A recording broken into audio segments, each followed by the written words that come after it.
પવિત્ર આત્માની 9 દિવસની ભક્તિ તૈયારીની પ્રાર્થના.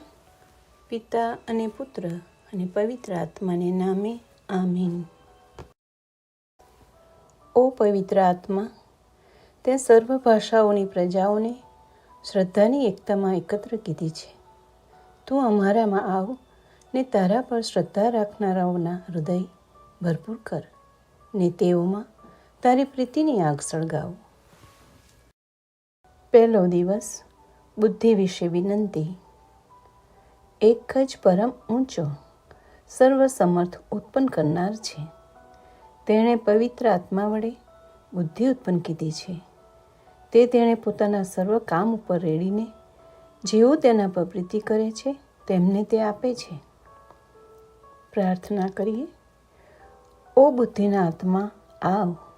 હું પૃથ્વીના સર્વ દ્રવ્ય કરતાં સ્વર્ગીય દ્રવ્ય વધારે કિંમતી ને પ્રિય ગણું ને આસ્થા રાખીને હંમેશ તેને ચાહું તથા શોધું એવું તું મારા હૃદયને શીખવ.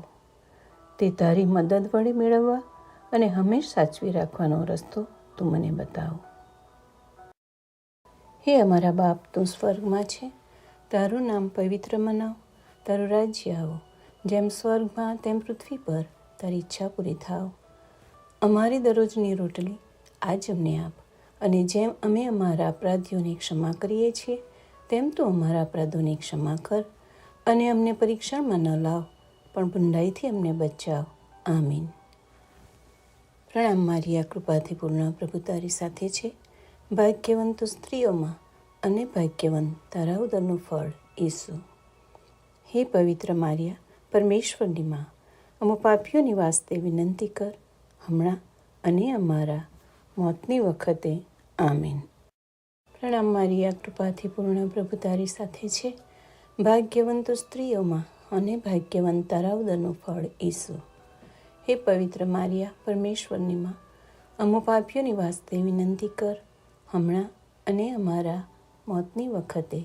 આમીન. ઓ પવિત્ર આત્મા, તું તારા શ્રદ્ધાળુઓના હૃદયમાં આવ અને તેમાં તારી પ્રીતિની આગ સળગાવ. તું તારો આત્મા મોકલ ને સર્વ ઉત્પન્ન થશે, ને દુનિયાનું મુખ તું પુનઃ તાજું કરશે.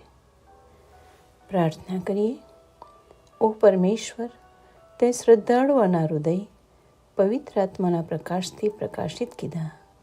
જે સત છે તે અમને તે જ આત્માથી ચાખવા અને તેના દિલાસામાં હંમેશ હરખાવા દે. અમારા સ્વામી પ્રભુ ઈસુ ખ્રિસ્તના પુણ્ય વડે. આમીન.